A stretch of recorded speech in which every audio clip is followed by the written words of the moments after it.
항공모함은 항공기를 탑재하고 운용할 수 있는 군함을 말하며 물 위에 떠있는 항공기지라 할 수 있기 때문에 이러한 항공모함을 보유한 국가는 육상기지가 없는 곳에서도 항공기를 배치할 수 있어 보다 넓은 지역에서 영향력을 행사할 수 있습니다.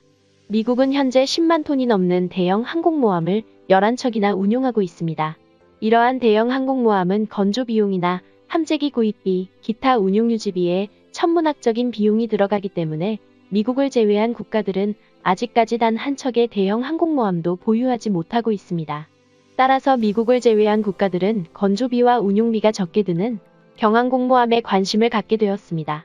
이러한 경항공모함의 개념이 처음으로 나오게 된 곳은 미국이었습니다. 1970년대 원자력 추진 항공모함 건조에 열을 올리고 있던 미국은 천문학적으로 늘어나는 비용에 부담감을 느끼게 됩니다.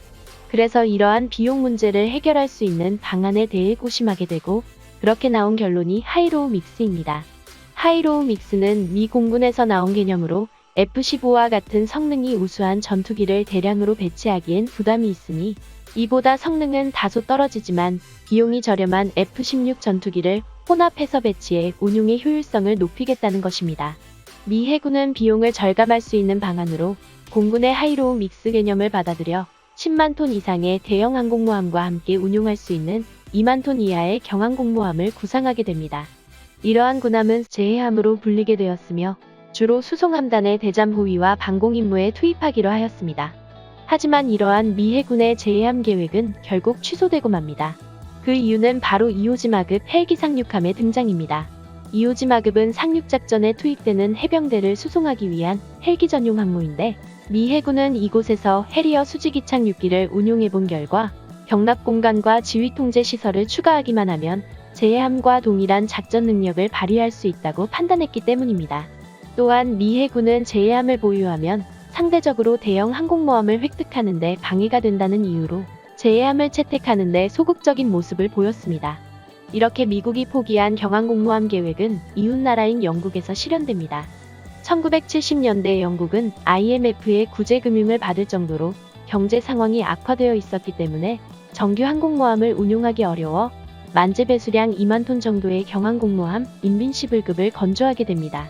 군사 전문가들은 인빈시블급이 작은 항공모함이기 때문에 제대로 된 성능을 발휘하지 못할 것이라 생각했습니다. 하지만 1982년 포클랜드 전쟁에 참가한 인빈시블이 의외로 우수한 성능을 보여주며 전쟁의 승리에 큰 역할을 하게 되면서 경항공모함은 다시 한번 주목을 받게 됩니다. 이때부터 대형 항공모함을 보유하기 어려운 미국 이외의 국가들이 앞다투어 경항공모함 도입에 나서게 되었습니다. 경항공모함 인빈시블의 특이할 만한 점은 최초로 스키점프대를 도입했다는 것입니다. 미국의 항공모함에서 사용하는 캐터펄트는 100m 이내의 짧은 거리에서도 무거운 항공기를 이륙시킬 수 있다는 장점이 있지만 막대한 개발비와 운용비를 감당해야 하고 이륙하는 항공기의 기골도 튼튼하게 만들어야 하기 때문에 다른 나라에서는 쉽게 이용할 수 없는 장비입니다. 이러한 캐터펄트의 대안이 바로 스키점프대입니다. 스키점프대는 함수 부분에 약간의 각도만 주면 되는 것으로 캐터펄트를 이용하는 데 있어서 감수해야 할 여러 가지 문제들을 한 번에 해결할 수 있는 장치입니다. 이러한 스키점프대를 최초로 고안한 나라 역시 영국입니다. 2차 대전 중이던 1944년 영국 해군은 노르웨이 연안에 숨어있던 독일 의전함 티르피츠를 격침시키기 위해 해리어 바라쿠다라는 공격기를 동원했는데 이 공격기는 연료와 폭탄을 최대로 탑재하면 이륙이 불안정해진다는 단점이 있었습니다. 영국 해군의 엔지니어들은 바라쿠다의 이러한 단점을 극복하기 위해 고심한 끝에 항공모함의 함수의 경사구조물인 스키점프대를 설치하여 이 문제를 해결했습니다. 하지만 이러한 스키점프대는 영국 해군에서 계속 사용되지 못하고 오히려 영국 공군에서 관심을 갖게 됩니다. 2차 대전이 끝나고 소련과의 냉전이 시작되자 곧 전 세계는 핵전쟁의 위협에 빠집니다.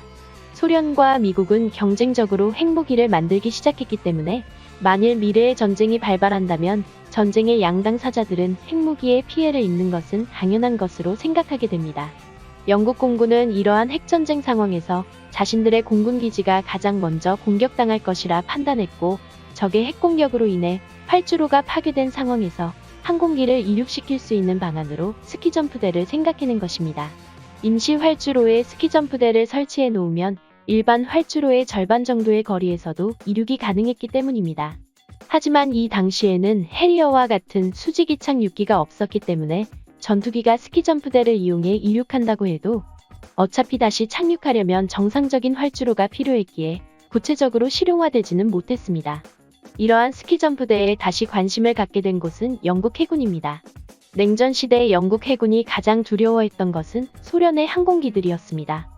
이 당시는 아직 함대공 미사일이 발달하지 못했기 때문에 함대가 적 항공기의 공격을 받는다면 별다른 대처 방법이 없었습니다. 따라서 영국 해군은 소련의 항공기들을 완전히 제압하지는 못하더라도 소련의 장거리 정찰기 정도는 위협할 수 있는 요격기가 필요했습니다.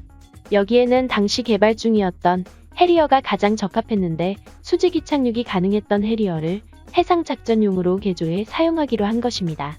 문제는 해리어가 해상에서 운용된다 하더라도 성능이 부족해 제대로 된 함대 방공 임무를 담당할 수 없다는 것입니다.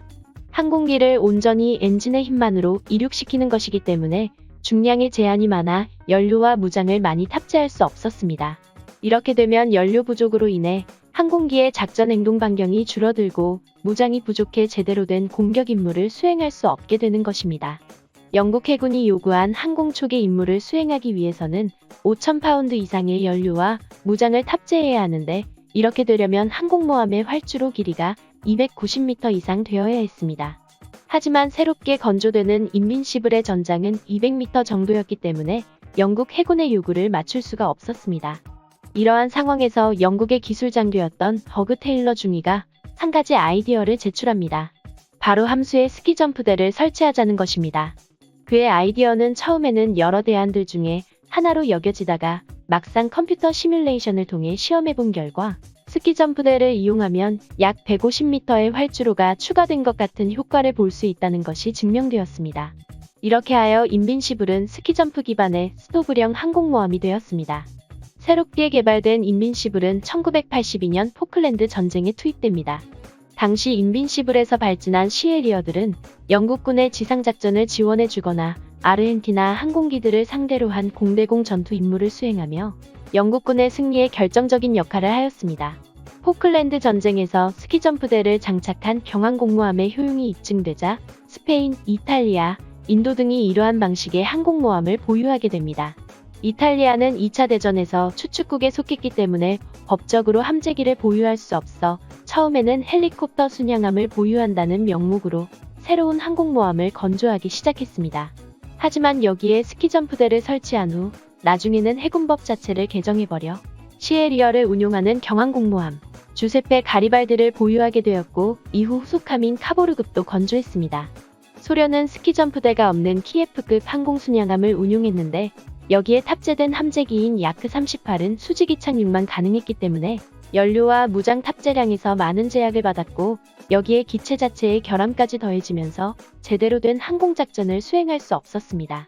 따라서 소련은 스키점프대의 중요성을 깨닫게 되었고 후속 항공모함인 어드미럴 쿠즈네초프급에서는 스키점프대를 설치하여 보다 강력한 함재기인 미그-29와 수호이-33을 운용하게 되었습니다. 이렇게 여러 나라에서 항공모함에 스키점프대를 설치하자 미 해병대도 여기에 관심을 갖게 됩니다. 해병대의 강습 상륙함에 스키점프대를 설치하고 해리어를 운용한다면 근접 항공지원과 방공 임무를 동시에 수행할 수 있기 때문입니다. 하지만 미 해군은 해병대의 이러한 계획에 불만이 많았습니다. 해병대가 방공 임무까지 수행하면 기존 항공모함의 입지가 축소될 수도 있다는 우려 때문이었습니다. 따라서 미 해병대는 해군과 타협을 하여 강습 상륙함에 스키점프대를 설치하지 않기로 했으며 이렇게 작전 행동 반경이 짧아진 해리어는 단순히 근접 지원 임무만 수행하고 방공 임무는 해군 항공모함에게 맡기기로 했습니다. 미 해병대가 이러한 결정을 한 데에는 스키점프대가 장점만 갖고 있는 것도 아니었기 때문입니다. 강습 상륙함에 12도 경사의 스키점프대를 설치하게 되면 약 40m 곱하기 20m의 공간을 그대로 희생하게 되고 그만큼 헬기 탑재량이 줄어들 수밖에 없었습니다. 약 6대 정도의 해리어를 운용하기 위해 소중한 갑판 공간을 낭비하는 것은 공간 활용 측면에서 효율적이지 못했습니다. 그리고 미 해병대가 보유한 강습 상륙함에는 스키점프대가 없어도 해리어기를 이륙시킬 수 있는 대안이 있었습니다. 그것은 평갑판에서 그냥 이륙하는 것입니다. 미국의 타라와급 강습 상륙함은 상륙정을 수용하는 하부의 웰도기에 경납고가 위치하고 그 위에 항공갑판이 있는 구조로 높이가 일반적인 경항공모함보다 높기 때문에 평갑판에서 그냥 이륙해도 스키점프대와 비슷한 효과를 낼 수 있었습니다. 스키점프대를 이용하는 미국 이외의 국가들과 스키점프대를 이용하지 않는 미 해병대의 경향은 현재까지도 이어지고 있습니다. 영국의 신형 항공모함 퀸 엘리자베스는 12.5도의 경사를 가진 스키점프대를 설치하여 F-35B의 항속거리와 무장 탑재량을 최대로 끌어올리기 위해 노력했고, 그 밖에 이탈리아나 인도, 중국 등도 같은 모습을 보이고 있습니다. 반면 미국의 아메리카급 강습 상륙함에는 여전히 스키점프대가 없으며, 이는 대형 항공모함의 든든한 지원 아래 상륙작전을 수행하기 때문에 근접 지원 임무에만 충실하면 되는 미국만의 특수한 상황을 반영한 것입니다. 대한민국 해군은 현재 경항공모함을 도입하기 위한 준비 작업에 착수하고 있으며, 경쟁업체의 개념도에는 스키점프대가 있는 모델과 없는 모델이 모두 제시되어 있습니다. 과연 대한민국의 경항공모함에 스키점프대가 설치될 것인지 그 귀추가 주목됩니다. 이상으로 마치겠습니다.